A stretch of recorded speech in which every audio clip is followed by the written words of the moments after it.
Hello, everyone. Saying hi from snowy South Dakota. We got a pretty decent blizzard up here over the weekend. So, wanted to talk to you about what my project is for our final research project. And I'm actually going to be doing a PowerPoint presentation instead of writing a paper or doing an on-site video. The on-site video would be really neat if I had a site in which to do so. So I opted for the PowerPoint. The reason being is, again, just because I don't have a location, and it's something different than writing a paper. So my project is on the life, or I should rather say the military actions and life of Benedict Arnold. So I don't know if most of you are familiar, although I'm sure you are, with the story behind Benedict Arnold.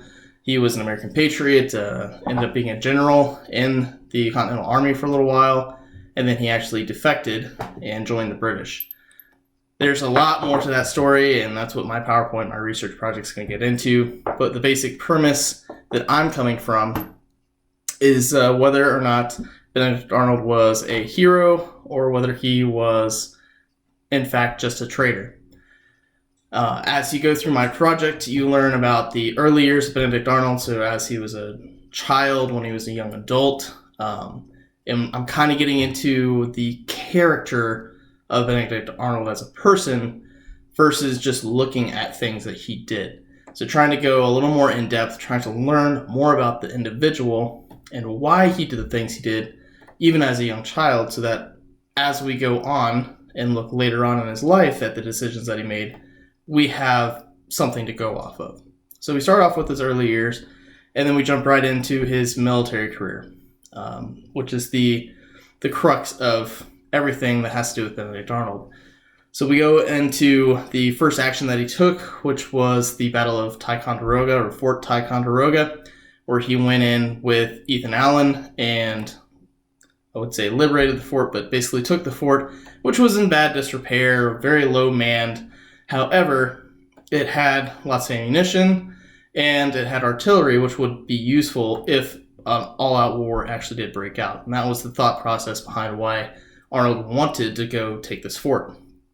He actually got approval from his Committee of Safety in Massachusetts. They gave him the commission of a colonel. So technically he outranked Ethan Allen. However, once he got there, it was just him. Ethan Allen had an actual militia army behind him. And Arnold knew at that point that the militia army wasn't going to just up and follow him for no reason. So he just kind of joined forces with Allen, and together they took Fort Ticonderoga. Now, shortly thereafter, Arnold also, with 50 men or so, went and took two additional forts in the nearby area near Lake Champlain, one of the big ones being Fort St. John. Now, we go from this, moving on further into his career. I'm going to talk about his invasion into Canada and the part that he played in that. The main things that I'm looking at, again, with every single one of these actions that Arnold took in the war, is the character behind these actions. So what caused him to do the things that he did, and then in addition to that, the after effects of what he did, how that affected him and his character. He's been compared to General Washington, General Greene as well, and it's kind of said that had Benedict Arnold had the same temperament of those two gentlemen, that he never would have betrayed the American forces. And I kind of lean towards that position because I believe there's a lot of things to do with Arnold's character that kind of caused him to go down that route. And I mean, he's definitely had plenty of reason to be angry at the American Continental Congress, the Army, and time after time he was overlooked. He just kind of rubbed people the wrong way. And in so doing, people just didn't like him. So when it came up for promotion and when it came up for other things, that recognition and the honor of winning the battles, he was just constantly overlooked by the generals there in the field and by Congress.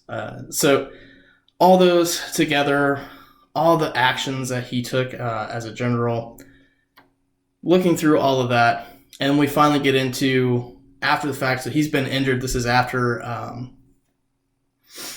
the final battle in which he took place, and he's no longer able to fight war. He's injured beyond the capability of continuing to fight war. And he sits back, he marries somebody new, Peggy Hill, who happens to be very anti-patriot, as you want to call it. She was a loyalist, and she had many friends in the British Army, so on and so forth. And kind of a slow progression with Arnold here as he begins to talk to and learn about the loyalists, and his ideals begin to kind of sway at this point. And again, I don't want to overlook the fact that he's had a lot of reason to kind of be angry at the Continental Congress and the American cause. Like, he's got a lot of pent-up anger towards that. And then you have the loyalists who kind of placate to him in this manner and say, oh, you're being overlooked, and we'll make sure that you aren't overlooked if you join us, so on and so forth. So eventually, as we all know, Arnold is given command of West Point. He actually requests this from General Washington with the purpose of handing West Point over to the British and defecting. So the big point with my paper here, sorry, not my paper, my project, is to really get down and dirty about whether or not this one action by Arnold should diffuse all the other things that he did throughout the war, because he did incredible things on the side of the American patriots, and without him there were many battles that probably wouldn't have been won. So looking into that, looking into why he defected, so on and so forth, I hope to kind of not necessarily clear Arnold's name, but give it a little bit more of a deeper look, and kind of open up about the character of Benedict Arnold and really share that with everyone else. My project is going to be a PowerPoint, and I'm building it as if I would give a class about Benedict Arnold. So thank you for listening, and hope to listen to all your guys's. Bye.